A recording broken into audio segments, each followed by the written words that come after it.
বৈষম্য বিরোধী ছাত্র আন্দোলন চলাকালে হত্যাকাণ্ডের ঘটনায় ক্ষমতাচ্যুত প্রধানমন্ত্রী শেখ হাসিনা সহ আওয়ামী লীগের শীর্ষ কয়েকজন নেতার বিরুদ্ধে করা মানবতা বিরোধী অপরাধের মামলার বিচার কাজ শেষে রায় ঘোষণা হতে পারে চলতি বছরের ডিসেম্বরের মধ্যেই। একই সময়ে আরও কয়েকটি মামলার বিচার কাজ শেষ হতে পারে। আন্তর্জাতিক অপরাধ ট্রাইব্যুনালের সূত্র এসব কথা জানিয়েছে।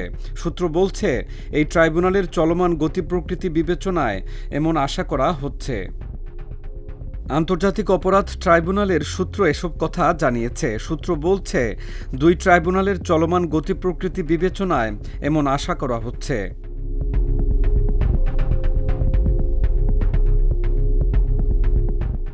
ট্রাইব্যুনালে অভিযোগ গঠনের মধ্য দিয়ে ইতিমধ্যে দুটি মামলার আনুষ্ঠানিক বিচার কাজ শুরু হয়েছে। এর একটিতে 5টি অভিযোগে শেখ হাসিনা, সাবেক স্বরাষ্ট্রমন্ত্রী আসাদুজ্জামান খান কামাল ও পুলিশের সাবেক মহাপরিদর্শক চৌধুরী আবদুল্লাহ আল মামুনের বিরুদ্ধে অভিযোগ গঠন করা হয়েছে। এই মামলায় রাজসাক্ষী হয়েছেন চৌধুরী আবদুল্লাহ আল মামুন।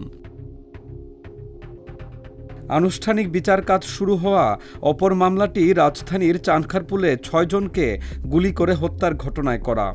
এই মামলায় আসামি ঢাকা মহানগর পুলিশের সাবেক কমিশনার হাবিবুর রহমান সহ পুলিশের 8 সদস্য। এছাড়া সাভারের আশুলিয়ায় গুলি করে হত্যার পর 5 জনের মরদেহ ও একজনকে গুরুতর আহত অবস্থায় পুড়িয়ে হত্যা এবং রংপুরে বেগম রোকেয়া বিশ্ববিদ্যালয়ের ছাত্র আবু সাইদ হত্যার ঘটনায় করা মামলার দুটিতে অভিযোগ জমা দেওয়ার পর আমলে নিয়েছে ট্রাইব্যুনাল।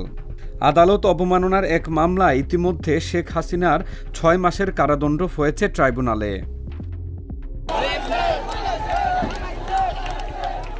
আগামী 5 আগস্ট আওয়ামী লীগ সরকারের পতনের 1 বছর পূর্ণ হবে। এখনও জুলাই হত্যাকাণ্ডের কোনো মামলার বিচার শেষ না হওয়ায় নিহতদের পরিবার হতাশ। দ্রুত বিচারের দাবি উঠেছে।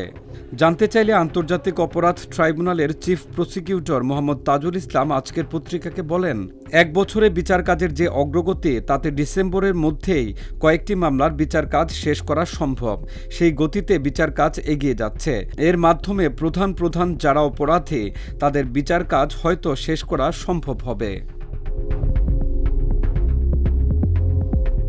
জানা গেছে, জুলাই আগস্টের ঘটনায় মানবতা বিরোধী অপরাধের 350টির মতো অভিযোগ জমা হয়েছে ট্রাইব্যুনালের প্রসিকিউশন ও তদন্ত সংস্থায়।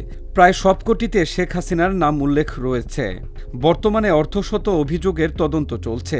এর মধ্যে আওয়ামী লীগের আমলের 1.5 দশকে গুম, খুন, জঙ্গি নাটক ও শাপলা চত্বরে হত্যাকাণ্ডের অভিযোগও রয়েছে।